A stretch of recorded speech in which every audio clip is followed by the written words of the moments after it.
Hello, everyone, and welcome to my presentation, Plagiarism School, a collaboration between faculty, librarians, and the Office of Student Conduct. My name is Vanessa Earp. I'm an associate professor at Kent State Universities, and I'm the librarian for the College of Education, Health, and Human Services. I wanted to start off by giving a little bit of background about Kent State University so you're familiar with our structure. We are a public university located in Northeast Ohio. We are an 8-campus system with 36,000 students enrolled. Of those 36,000 students, about 32,000 are undergraduates, 5,500 are graduate students. And you can see on the map where the campuses are, and the red dot is the map says Kent, Maine, but that is the Kent campus. And that is where the majority of the students attend classes. On that campus, we have around 27,000 students enrolled. Our student demographics are roughly 63% female students and 37% male. The goals of the session today are to provide an example of a normalized educational approach to student plagiarism and how that process has changed over the years since we've implemented it. I'm going to demonstrate how librarians, faculty members, and the Office of Student Conduct collaborated on this program. I'm going to provide some descriptive statistics on the numbers of students who have attended plagiarism school. And then I'm going to finish up by discussing how plagiarism school has been adapted due to the current pandemic situation. I want to start off by talking a little bit about the history of plagiarism school. Plagiarism school unofficially started at Kent State in 2006. And I say unofficially because it was not included in any of the official documentation or any university policies at that point. It was started by Rob Karras, who is the library director of our Stark campus, and he is also currently serving as an interim assistant dean for the libraries right now. And he was approached by faculty members who were noticing they had students who were having issues with plagiarism, but issues that they considered to be more accidental or unintentional plagiarism. Things like poor paraphrasing, they weren't citing things correctly, nothing that the faculty felt were intentional or malicious. So they were hesitant to officially sanction students because they really wanted to make it more of an educational opportunity. So, after working with them, Rob came up with the concept of plagiarism school, and it's modeled after traffic school, which is kind of why we call it plagiarism school, where once students have had an issue, the faculty members would send them to Rob. He would work with them, go over some things with them, and then hopefully they would have the skills needed to not plagiarize or get in trouble again. Around that same time, there was a movement on the Kent campus to form a faculty learning community around the issues of plagiarism and academic integrity. So it all had this really nice synergy to it. Also, at that time, the Faculty Senate decided that they needed to create a new policy on student cheating and plagiarism. Prior to this policy that took effect in 2011, faculty members, when they handled issues of academic integrity, it went completely up through the faculty chain of command. The Office of Student Conduct was not involved at all. What that meant was that there was also no centralized reporting or tracking of students who were having issues. And there were some faculty on campus who felt that there were, for lack of better words, serial plagiarists running around campus who were plagiarizing on purpose, who weren't getting caught, and who would give the same kind of explanation or story to the faculty members. And they really wanted a way to identify students, not just who maybe were doing this habitually on purpose, but also if there were students who were generally struggling and needed help, we could identify those students and make sure they got the help they needed. So, one of the changes that came about with the new policy was that the Office of Student Conduct would now handle all of the reporting. The faculty members still had academic freedom in terms of how they wanted to handle the situations, but now there was a centralized reporting mechanism. One of the other changes was this policy included plagiarism school in it as an option for faculty members. When a faculty member sanctions a student, they have a couple different options of how they're going to do that. One is to refuse to accept the work, to give the student an F for the assignment, or to fail the student for the class. Now, when they fill out that policy, one of the other things they can do is they can check a box that says, yes, I'd like to send the student to plagiarism school. Now, in the policy, it is clear that by sending a student to plagiarism school, they are supposed to mitigate one of those original sanctions that they impacted. So, for example, if they said that they were going to give the student an F on the assignment, after successfully completing plagiarism school, the student would normally be allowed to revise and resubmit that assignment for either full or partial credit. So, plagiarism school is a way to kind of lessen the severity of the sanction. Now, plagiarism school officially started in 2011, which is when the new policy was enacted. And it was decided that since it was conceived of by a librarian and that the library was kind of seen as a neutral party in academic integrity issues, that it would continue to be run through the library. And a librarian on each campus was assigned to work with the program, and I was approached to work with the program on the Kent campus. And at the time when we first started, we thought we would have very little interactions with students, that there wouldn't be a cause to have more than myself involved. But one of the things we quickly learned was that that was not going to be the case, that we were going to need to have more librarians who were trained to do this. We also felt very strongly that we were not going to mandate or force any librarians to do this, because some librarians felt uncomfortable working with students on issues like this. They felt it was outside of their area of expertise. And we didn't want to make them work with students because we felt that would be detrimental to the experience. Okay. Now, a little bit about the evolution of plagiarism school. So, I've already talked a little bit about how originally it was just going to be me on the Kent campus, and then there was a librarian on each of the regional campuses. And that has stayed true, that on each regional campus, there is one librarian who handles all of the plagiarism school cases that come up. When we first started, we had a paper intake form that was based on the form Rob had used at Stark campus when he started the program. We quickly realized that there were going to be some issues with this form. Probably the second or third semester we were working with students, we realized that faculty members, some of them, were sending students to us in plagiarism school, but never informing the Office of Student Conduct. So in a way, they were circumventing the original purpose. And we found this out because I got a referral from the Office of Student Conduct for a student that I had already worked with. And I thought, well, they know the policy because the policy states that students can only come to plagiarism school one time, and it normally has to be their first offense. Because the thought is, once we've worked with the student, we've given them all of the resources they need to be successful, and they know where to go to for additional help. So one of the things that happened was I took the names of all the students that I had worked with in plagiarism school and sat down with the Office of Student Conduct, and we realized there were some disparities.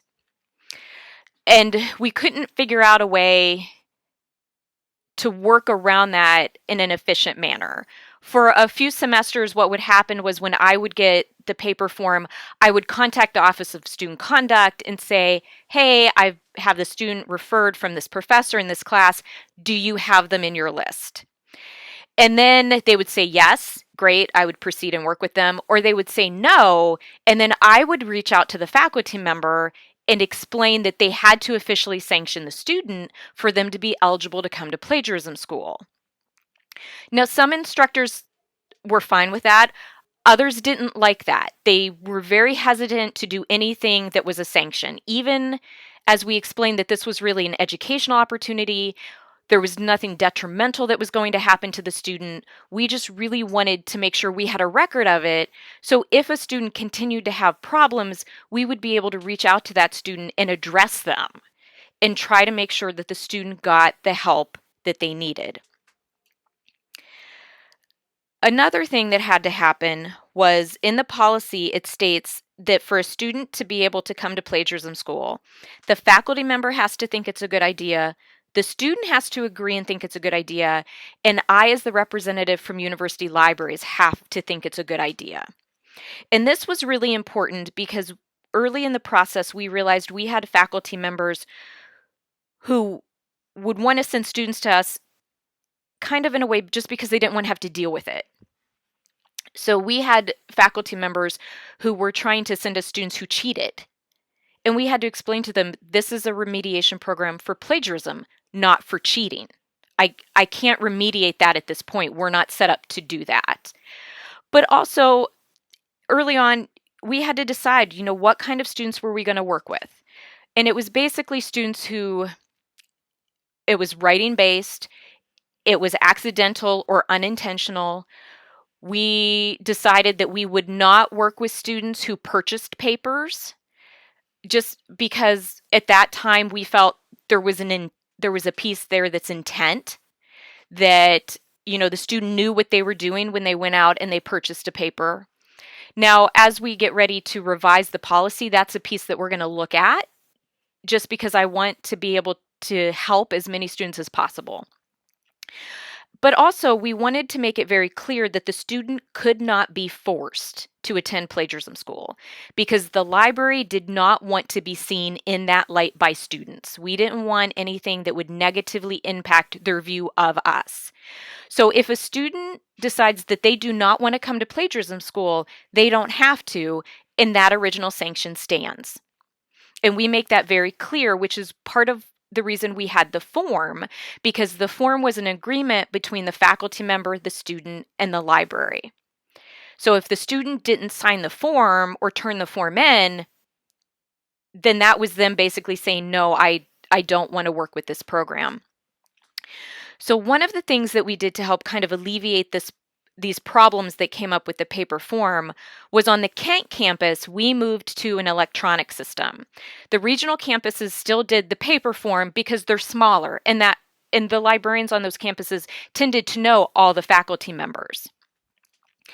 I worked with our systems department in the library and with the technology person from the Office of Student Conduct.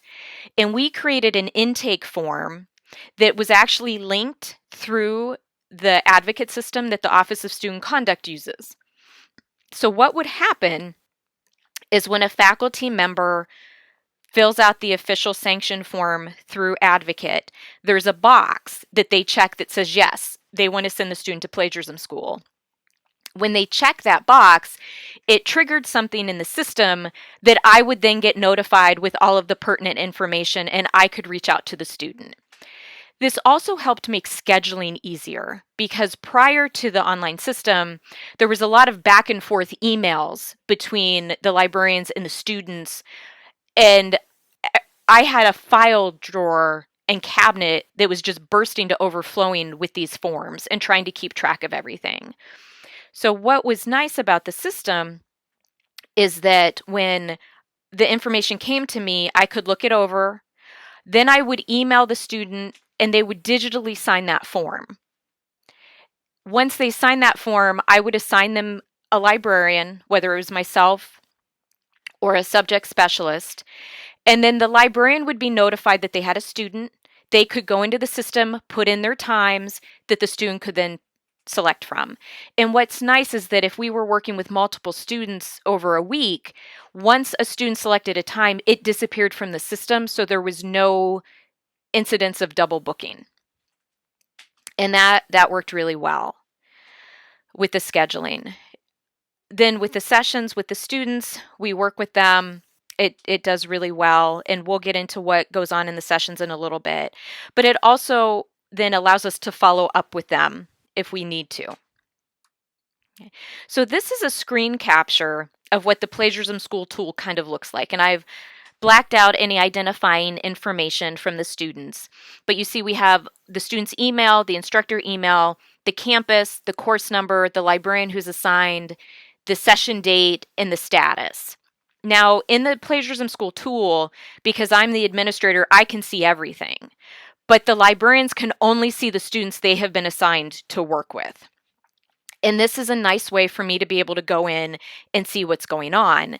Because one of the issues too with the paper forms was that if I was out of the office and somebody had a question, there was no way to check on anything until I was back in the office. Now they can get a hold of me and I can go in and check if it's something urgent. But also, if I'm going to be out at a conference or in a leave of absence, I have a designated backup person who can go in and who can check everything out. So this is the information that a librarian would receive about a student that they've been assigned. So they have their email option, they have the date they were referred, their name, the campus, the course. Is it an online course? The original sanction. So you can see here that the original sanction was that the student received an F on the assignment. Now, this was an interesting situation. So the mitigation for this particular sanction is nothing because the student dropped the class. So in cases like this, we are still willing to work with the student, and the student will still have something in their file at the Office of Student Conduct, but the instructor can't mitigate the F on the assignment because the student dropped the class. And when I talked with the faculty member, they were actually very upset that the student had dropped because they had planned on letting the student revise and resubmit the assignment for full credit. So there wouldn't have been a negative impact. And one of the things that we found in working with students over the last couple years is that they think if they drop the class, everything magically goes away. They don't realize that that doesn't fix it. Also, it tells the status. So the student here had been contacted by the librarian to schedule a session. It gives the librarians information. And then we have the option where we can upload copies of the plagiarized assignment in a safe assign report or other documentation that the faculty members give us.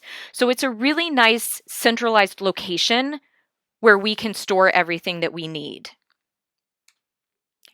Now, during a session, what we do is we follow a rough outline, but we tailor it depending on the individual student's issues.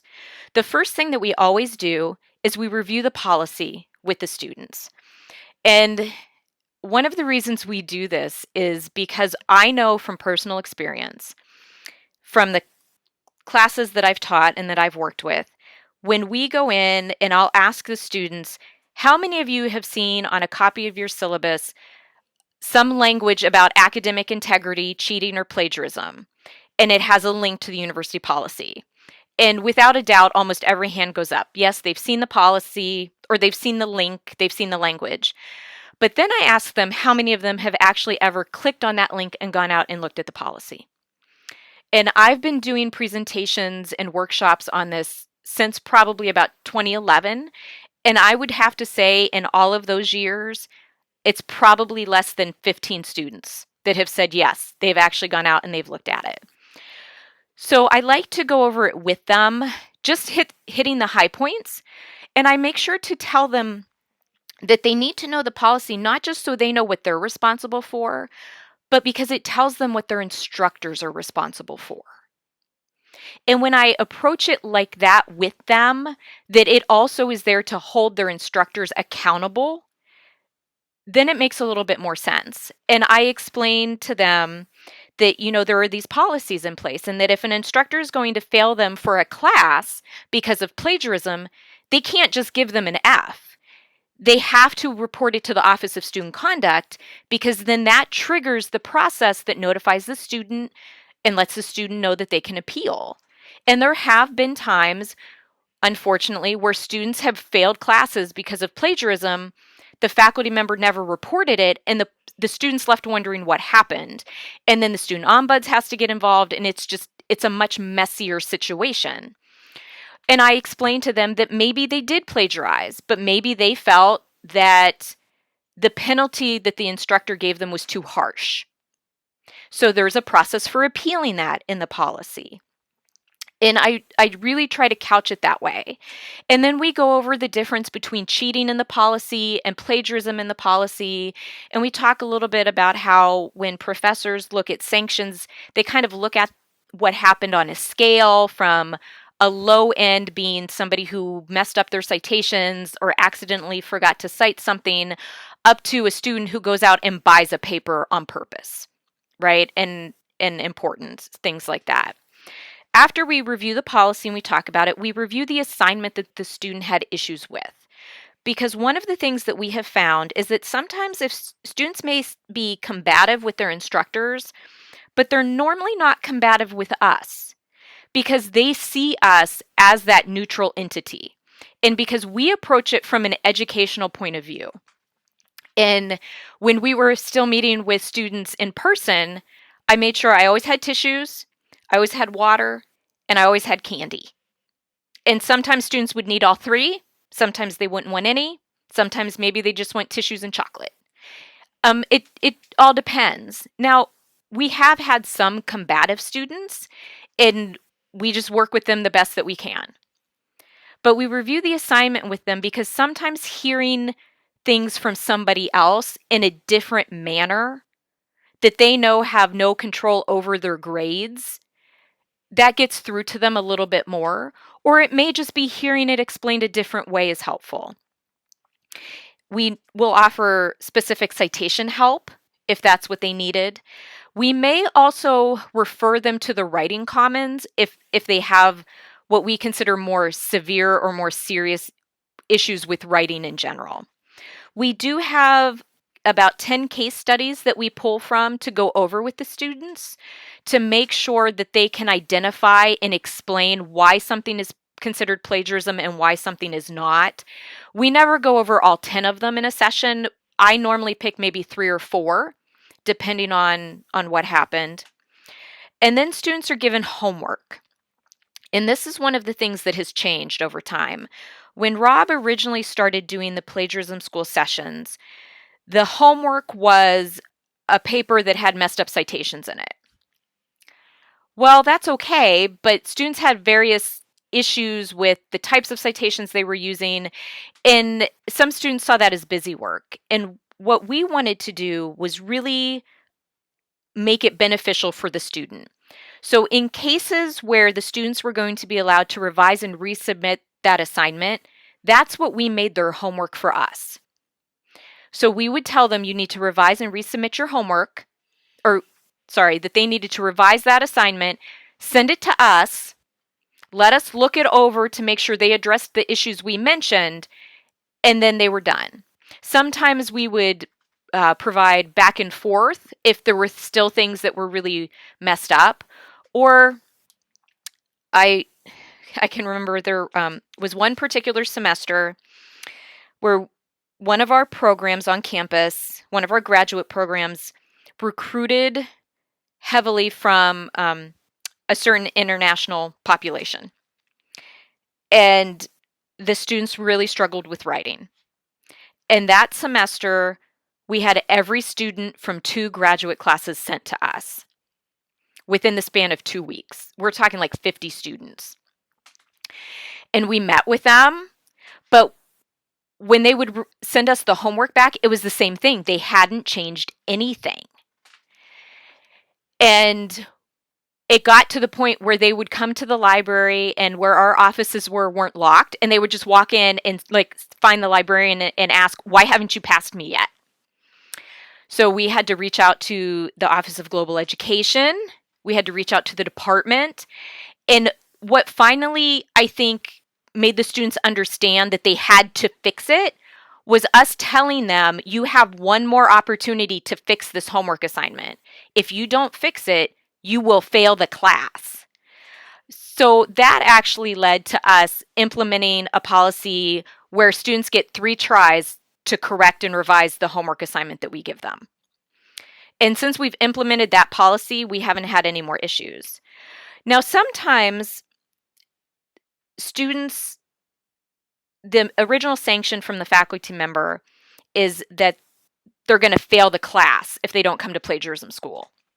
But if they come to plagiarism school, then the instructor will allow them to continue in the class. They still don't get points for that assignment, but they're not going to fail the class. And then we had to think about, well, what could be a homework assignment for those students? So what we've done is we've compiled a folder of different articles about plagiarism or academic integrity. We have some general articles, but then we also have some that are subject specific or discipline profession specific. And we'll normally give a student 1 or 2 articles and tell them that they have to write normally a 2 to 3 page paper, double spaced, just summarizing what was in the articles. That way they get practice with the citations and the paraphrasing. But also we ask them to conclude the paper with 1 or 2 paragraphs talking about what they have learned through the experience. That way they still have homework to do where they're practicing those skills. And sometimes we found that by having them read about academic integrity or just integrity and ethics in a profession, it helps them to see that this is something that happens not just while they're in school, but as they go out into their professional careers as well. So, collaboration across campus. We work with faculty members. We worked with them. And actually, Plagiarism School started as a collaboration between Rob, the Stark librarian, and the faculty members on his campus. And then as we would do library instruction sessions for faculty, and they would ask us to talk about citations. So that it kind of started there. But then as we became kind of known for doing things like Plagiarism School, we were asked to talk more about academic integrity and ethics and things like that. So while we were still doing some of the traditional library instruction sessions, such as you need to find peer-reviewed articles, this is how we're going to do it, we also were being asked more to talk about things like academic integrity and the ethical use of information and what is intellectual property and how do you frame that in this digital world. Because I kind of feel when everything was in print, it was easier for students to grasp that idea. But now that things live in an electronic environment, I think they struggle with that a little bit. We've also been asked to consult by faculty on when they're designing assignments now. So if they have an assignment and they're thinking, oh, I've had issues with students in the past, or there's something they're not getting, we have been asked, how can we help them revise these assignments? We've also, more than others, have worked with the Office of Student Conduct in terms of making sure the systems integrate, making sure we're aware of what's going on. Todd Kamenash is our director of the Office of Student Conduct, and he and I have gone to departmental meetings and to school, college meetings with faculty to present on the policy, on what our roles are, on things that we've seen in working with students. And sometimes we will even do that with the student ombuds, because we kind of see ourselves as the trio of the people who really are there to try to help the students. And along with the Office of Student Conduct, we're continually evaluating the process. How do things work? How do we adapt things? So one of the issues that came up, probably the first time I saw it would have been in the fall of 2018. We had faculty members who were sending students to Plagiarism School, but who didn't want to mitigate the sanction. And that's a piece of the policy. It states that in the policy. So there were students that I had to decide what to do with. Were we going to work with them, even though the faculty members weren't going to mitigate the sanction, and that violated the policy? Or was I going to be a hard nose and tell the faculty members, no, I can't do this? So I talked with my dean, I talked with some of the other librarians, we talked with the Office of Student Conduct, and we decided that we would rather err on the side of helping the students than on making sure the professors towed the line on the policy. Now, I do have a list of notes that I've kept over, the last 8 years for when we do revise the policy, things that I think we need to talk about, and that's one of them. And then working with librarians from the other campuses. So we do trainings, and 2 years ago, the librarians from the regional campuses decided that they wanted to start using our online system as well. And that has worked well. So now when a referral comes in, if it's from a particular regional campus, I just assign it to the regional campus librarian in the system. Now, there are still some faculty on the regional campuses who will work off of an old paper form, and that's okay. Normally, then the regional campus librarian will just let me know, and I can go into the system and manually add the information. That way, we have an accurate count of how many students we've worked with and things like that.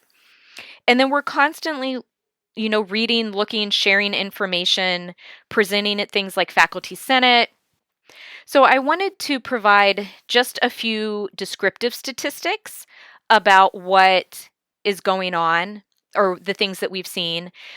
So to date, from when we started in the fall of 2012 through this past fall, there have been 642 students referred to plagiarism school across all the campuses.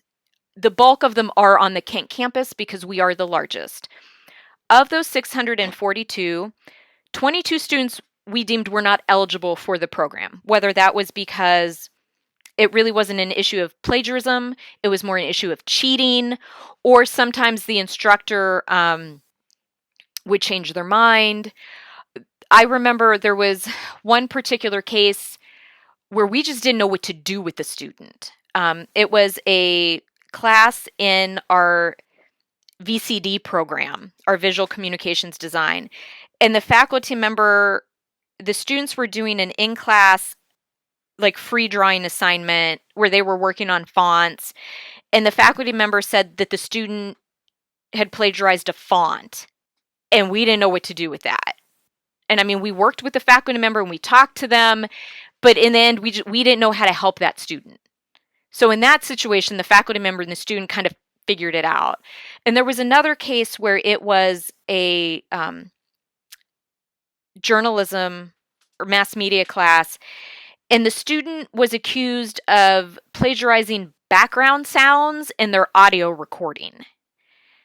And to me, that, depending on what it was, that's more of a copyright issue. So working with that faculty member to kind of understand what really happened, and then just saying, we would really like to work with the student, but we don't know how. So part of that leads to us learning more about how we can help them and things like that. So that leaves us, or left us, with 620 students who were eligible for the program. Of those 620, I'm happy to say that 516 of them have passed. 18 failed. So to fail, that basically means you either schedule an appointment and you never show up and never respond, or it means that you never turn in your homework assignment. So it's pretty hard to fail plagiarism school, but there have been some students who have done it. And if they fail plagiarism school, then the original sanction stands. We've also had 51 students decline to work with the program. So the faculty member has sent us the information, but when we have reached out to the student, they have either never replied, which we take as a decline, or they have replied to us and said, we don't want to participate. Now, one of the things that I do is after the student gets the initial email asking them to sign the form, if I haven't heard back from them within 10 days, I send them an email from my personal Kent State account, because the automated sign the form comes from a generic Kent State account, and sometimes I worry that it goes into their spam or their junk folders. And I find that if I reach out to them, they're more likely to reply.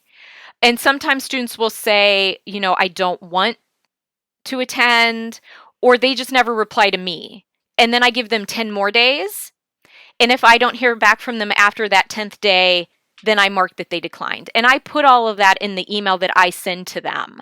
I'll tell them who I am. I'll tell them that, I'll go over the information that's in the form again. And I'll tell them that, they have 10 days to sign the digital form.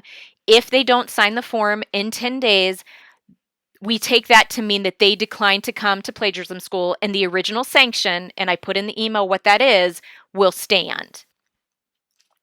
And then I have to say there are 35 that we're not sure about. And part of that happened because when we switched from the paper forms to the electronic form, we input all the information from the paper forms into the database, but something happened to some of those files. Okay.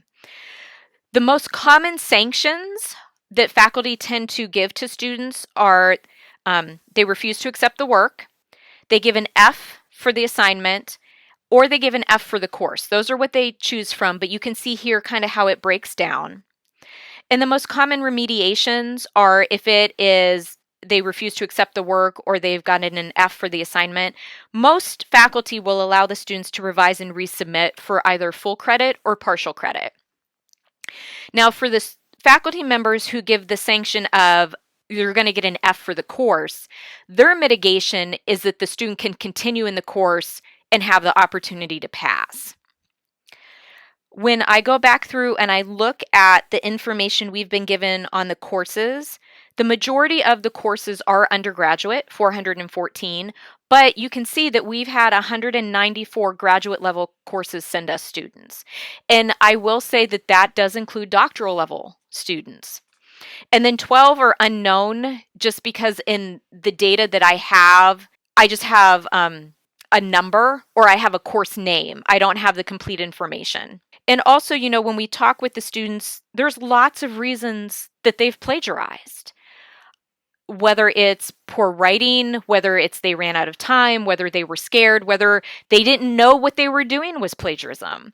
I think one of the most frustrating things for me as a librarian is when I'm meeting with a junior or a senior student who's sitting with me and they look at me and they say, but this is how I've written all of my papers. Because then what do I say to that student? Do I say, I'm sorry that your other instructors didn't pay attention to this? Or do I believe the student? It's just a difficult situation to be in. So I try to couch that as, well, but now we know, and now we can address it, and that will just make you a stronger writer going forward. And there was also a student, this was a graduate student, a master's student that I worked with, who got sent to me because they had plagiarized a large chunk of a literature review. They had just copied stuff from an article. And it was a student, they worked full time, they had a family, and they were taking three master's level courses. I mean, it was insane. And one of the things that I did with that particular student was we looked at their syllabus. And I pointed out that they could have just not turned in that particular assignment and they still would have gotten a B in the class. A friend of mine who's a professor, when I was talking to him about that situation, he said he calls that academic triaging.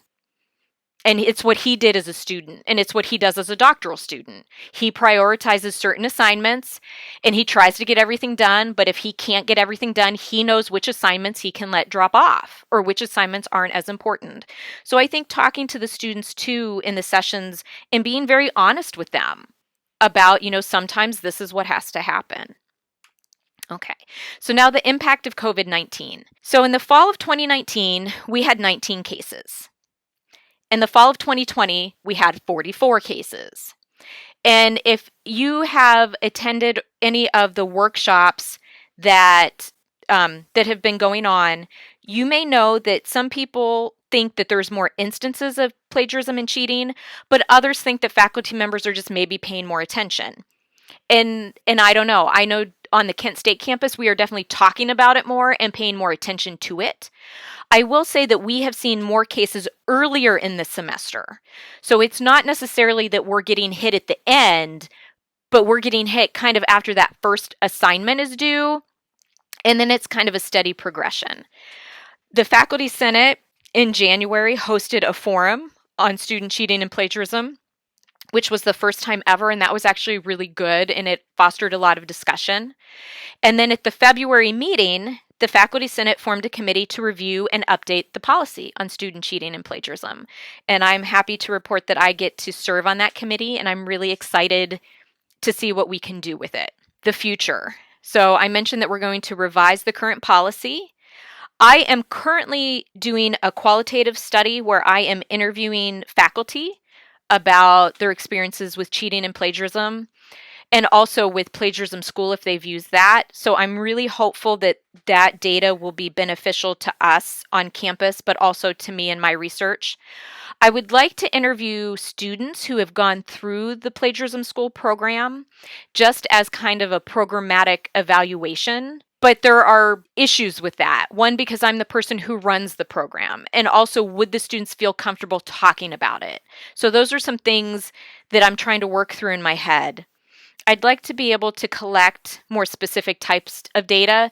So maybe taking the student's email, getting permission through the institutional review board, and sending it to our institutional researchers and having them send me back the demographic data on the students. And also, I'm working with the Office of Student Conduct to see of the students who have come to Plagiarism School, of those 620, have any of them had additional incidents or not. And then I'd like to do some publishing about the program that we do. So if you have any questions, you can go ahead and send me an email. And I have my 2 references to the policy that I talked about. And I just want to thank you for attending my presentation. Have a great day.